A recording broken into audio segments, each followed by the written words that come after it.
കാര്യം അറിയില്ല. ആരോ ആയ ഫോക്കസ് ചെയ്ത് ഇവിടെ ഫോക്കസ് ഇതേ എപ്പോഴും നമ്മൾ അവിടത്തേക്ക് പോകുമ്പോ അല്ലെങ്കിൽ പൊയ്ക്കോണ്ടിരിക്കുമ്പോ അങ്ങനെയല്ലേ കാണല്ലേ. ഇന്ന് നമുക്ക് എങ്ങനെ പോവാന്ന് കണ്ടാലോ.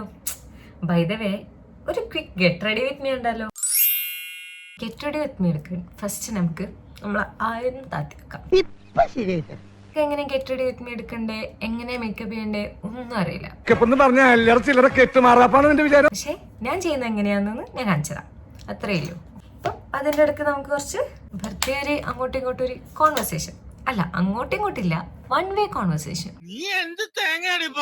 സംഭവം ഇവിടെ പോകുന്നതെന്ന് വെച്ചെങ്കിൽ നമ്മളിവിടെ പോകുന്ന വെച്ചെങ്കിൽ എൻ്റെ ഒരു കസിൻ്റെ marriage. Cousin means elders cousin ആയിരിക്കും നിങ്ങൾ വിചാരിക്കാം. പക്ഷെ അല്ല, യങ്ങർ കസിൻ്റെ മാരേജാണ്. അപ്പം നമുക്ക് അതിന് പോകുന്നൊരു ഗെറ്റ് റെഡി ആയിരുന്നു. ഓക്കെ, എല്ലാവരും കല്യാണം കഴിക്കും. നമ്മൾ വിചാരിക്കും നമ്മളത് മാത്രം ആവുന്നില്ല, നമുക്ക് മാത്രം എന്താ ഇങ്ങനെ. എല്ലാവരും വിചാരിക്കുന്നുണ്ട് മൂത്ത് നിറച്ച്, അങ്ങനെ വിചാരിക്കും. അങ്ങനെ വിചാരിക്കേണ്ട ആവശ്യമില്ല. എന്തായാലും ഇപ്പം യൂഷ്വൽ തിങ്ങാണ്. കാരണം എന്താ, നമുക്ക് കെട്ടാനായിട്ടില്ല, അതുകൊണ്ട് നമ്മൾ കിട്ടുന്നില്ല, അത്രേ ഉള്ളൂ.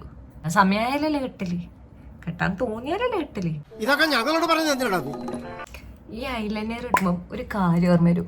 എന്താണെന്നറിയോ,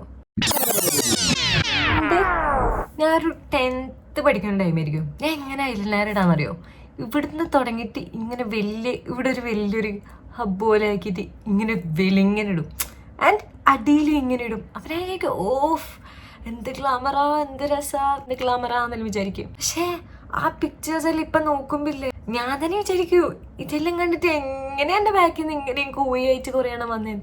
അത്രക്കും സ്റ്റാൻഡേർഡ് ലോ ആണ് അവരുടെ. പിന്നെ വേറൊരു സംഭവം ഉണ്ട്, എന്താ അറിയാം, നമ്മൾ കുറെ ആൾക്കാർ ചെയ്തിട്ടുണ്ടാവും. നമ്മൾ സ്കാർഫ് ചെയ്യുമ്പോൾ സ്കാർഫ് പണ്ട് കാലത്ത് ഭയങ്കര കോണായിട്ടിരിക്കണം. അറിയുന്നവർക്ക് അറിയായിരിക്കും, ഇങ്ങനെ ഭയങ്കര ഇങ്ങനെ കോണായിട്ടിരിക്കണം. ആ വേണ്ടിയിട്ട് കുറേ ട്രൈ ആക്കും. സ്കാർഫിന്റെ മെറ്റീരിയൽ ഒന്നും അങ്ങനെ നിൽക്കുകയും ചെയ്യില്ല. അപ്പൊ നമ്മളൊരു വഴി ഫസ്റ്റ് കണ്ടുപിടിച്ചത് എന്താ വെച്ചെങ്കില് പെണ്ണിങ്ങനെയല്ല ഉണ്ടാവുക. ആ പെണ്ണിങ്ങനെ നിബായിട്ട് ഇങ്ങനെ വെച്ചുകഴിഞ്ഞാല് അതിങ്ങനെ സ്കാർഫ് ഇങ്ങനെ നല്ല കോണായിട്ട് പോകും. അങ്ങനെ ചെയ്യാൻ തുടങ്ങി. ഞാൻ ചെയ്തോണ്ട് വരെ, അല്ലെങ്കിൽ എന്നെ കൂട്ടാണ്ട് പോകും. അങ്ങനെ ചെയ്യുമ്പോൾ ഇത് നമുക്ക് നോക്കിയിട്ടാവില്ല. ഒരു മിനിറ്റ്, എല്ലാം റിട്ടേൺറ്റ് പറഞ്ഞുതരാം. ഓക്കെ, രണ്ടു പോലെ ഇരിക്കുമെങ്കിലും നമുക്ക് സമയമില്ല. ഇപ്പം പോയാല് ബിരിയാണി അൽച്ചയും കിട്ടും, ചെമ്പ് പിടിക്കേണ്ടി വരും.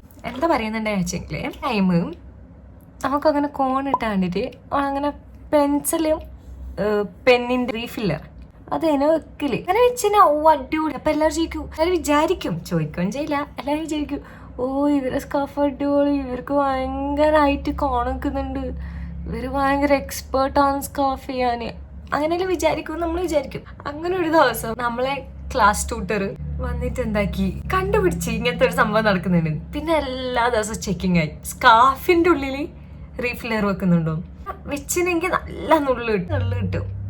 അങ്ങനെ കിട്ടുന്ന പേടിച്ചിട്ട് നമ്മൾ ആ പരിപാടി എടുത്തി. പിന്നെ അത് ചെയ്യാൻ കഴിയില്ലല്ലോ. അങ്ങനെ നമ്മൾ എന്താക്കി അടുത്ത പരിപാടി തുടങ്ങി. അടുത്ത പരിപാടി എന്താ വെച്ചെങ്കിൽ പേപ്പർ അല്ലെങ്കിൽ നല്ല ബോർഡ് പോലെ നിൽക്കുന്ന ടവല് അതെടുത്തിട്ട് എന്താക്കൂ സ്കാർഫിന്റെ ഫോൾഡിന്റെ ഉള്ളിൽ വെച്ചിട്ട് ചെയ്യാൻ തുടങ്ങി. അങ്ങനെ എന്തെല്ലാം ട്രിക്കാണ് നമ്മൾ യൂസ് ചെയ്തെന്നറിയോ, ഒന്നിനില്ല, വെറുതെ ആ സ്കാർഫ് അങ്ങനെ നിന്നതിനെ കൊണ്ട് എന്താന്ന് നമുക്ക് കിട്ടിയത് നമുക്ക് മനസ്സിലാകുന്നില്ല. പക്ഷെ ആ സ്കാർഫ് അങ്ങനെ ആക്കിയിട്ട് വേണം. മേക്കപ്പ് കൂടുതലാണ് ചേട്ടാ, മേക്കപ്പ് കുറച്ച് കുറവാണെങ്കിലേ ഉള്ളൂ. ഈ ഷെയ്ഡ് ഇങ്ങനെയാണ് ഭയങ്കര രസം ഉണ്ടാവുക. പക്ഷെ നമുക്ക് കുറെ മിക്സ് ചെയ്യാം, അപ്പം അടിപൊളി ഷെയ്ഡ് ആവുക. ഒരു കാലത്ത് ഹൈപ്പ് ഉണ്ടാകുമ്പോൾ ചില കാലത്ത് ഇങ്ങനെ ഭയങ്കര ഹൈപ്പായിട്ട് വെക്കും ഓരോ ലിപ്സ്റ്റിക് ഷെയ്ഡ്. അങ്ങനെ ഹൈപ്പിൽ വെക്കുമ്പം ഒരിക്കലും വാങ്ങരുത്, അത് വെറും ഹൈപ്പേ ഉണ്ടാവും. അങ്ങനെ ഒരു വാങ്ങിയ ഷെയ്ഡാണിത്. അടിപൊളിയായിരിക്കും ചില ആൾക്കാർക്ക്, പക്ഷെ എനിക്ക് അടിപൊളിയല്ല. എന്നാലും നമ്മൾ ഇടും. എല്ലാ ദിവസവും ഒരേ ലിപ്സ്റ്റിക് ഷെയ്ഡ് ഇട്ട് പോയി കഴിഞ്ഞാൽ അരങ്ങുണ്ടാവില്ലല്ലോ. അങ്ങനെ ഏത് മനസ്സിലായോ? പിന്നെ ഞാനെന്ത് ടൈപ്പാണ് വെച്ചെങ്കിൽ ഒക്കെ കുറേ മേക്കപ്പ് ഇടുന്ന ഇഷ്ടമല്ല.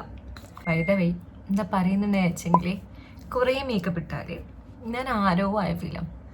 അപ്പം നമുക്ക് എന്തൊക്കെ ഒരു ലിപ്സ്റ്റിക്, ഒരു ഐലൈനർ, ഒരു ബ്ലഷ് മതി, ധാരാളം.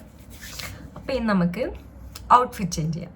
ഓക്കെ, ഇതാണ് നമ്മൾ ഔട്ട്ഫിറ്റ്. അപ്പം നമുക്കിത് വിയർ ചെയ്ത് കണ്ടാലോ?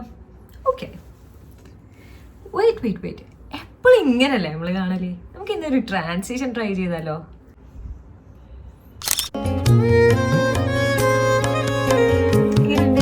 അടിപൊളിയല്ലേ? എന്റെ പൊട്ട നീ ഇതെങ്ങനെ? ഞാൻ ട്രൈ ചെയ്തിടാ. ഔട്ട്ഫിറ്റിന്റെ ഫുൾ ലുക്കും കാര്യങ്ങളെല്ലാം കാണിച്ചതാ. അപ്പൊ നമുക്കൊരു വാച്ച് ആൻഡ് ബ്രേസ്ലെറ്റ് ഇട്ടിട്ട് കംപ്ലീറ്റ് ചെയ്തിട്ട് ഓടാം. അവിടെ എല്ലാവരും എന്നെ വെയിറ്റ് ചെയ്യുന്നത്. കുറച്ച് വെയിറ്റ് ചെയ്ത പ്രശ്നമൊന്നുമില്ല. കല്യാണത്തിന് പോയപ്പോഴേ. അപ്പം ഇതാണ് നമ്മളെ ലുക്ക്. സമയമില്ല, ആ സമയത്ത് തന്നെ വാച്ച് നിൽക്കുന്നില്ല. ഇതാണ് നമ്മളെ ലുക്ക്. മാറ്റിക്കഴിഞ്ഞാൽ ഗേൾസിൻ്റെ ഒരു വലിയൊരു ഡൗട്ട് എന്തായിരിക്കും എന്നറിയോ? ഈ ഇയറിങ് മാച്ച് ആകുന്നുണ്ടോ, ഈ ഇയറിങ് മതിയോ, ഇതിൻ്റെ കുറേ ഡൗട്ട് ഉണ്ടാവും. അപ്പം എന്ത് ചെയ്യുക? ഇങ്കി പോങ്കി നോക്കിയിട്ട് ഏതെങ്കിലും ഒന്ന് സെലക്ട് ചെയ്യുക. ഓക്കെ, അപ്പം ഞാൻ ഫുൾ ലുക്ക് കാണിച്ചു തരാം. ഓക്കെ, എൻ്റെ കല്യാണത്തിനോട്ടെ. ഇതാണ് നമ്മളെ ഇന്നത്തെ ഫുൾ ലുക്ക്.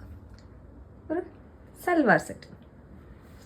അപ്പം അത്രയേ ഉള്ളൂ ഇന്നത്തെ വീഡിയോ. ജസ്റ്റ് ഒരു ചെറിയൊരു ഗെറ്റ് റെഡി വിത്ത് മീ ആണ്. അപ്പം ഞാൻ പോയിട്ട് കല്യാണത്തിന് അൽസിയും ബിരിയാണി കഴിച്ചിട്ട് വരാം. അതിൻ്റെ ഹാപ്പിനെസ് ഇത് ഒന്നുമില്ല. കല്യാണത്തിന് പോകുമ്പോൾ ഒരു മേക്കപ്പ് ഇല്ലെങ്കിലും ബിരിയാണിയും അൽസിയും കഴിക്കാൻ പോകുന്നതെന്നുള്ളൊരു ഉള്ളിലൊരു ഹാപ്പിനെസ് ഉണ്ടെങ്കിലേ അത് നമ്മൾ മുഖത്ത് റിഫ്ലക്റ്റ് ചെയ്തോളൂ. അപ്പോൾ ഓക്കെ, അടുത്ത വീഡിയോ ആയി കാണുന്നവരെ ബായ്. ഇങ്ങനെ പറയാൻ ഞാൻ വലിയ വ്ളോഗറൊന്നുമല്ല, പക്ഷെ എന്നാലും വെറുതെ അങ്ങനെ എൻ്റെ വ്ളോഗ് കണ്ടിരിക്കാമല്ലോ. അപ്പോൾ ഓക്കെ, ബൈ.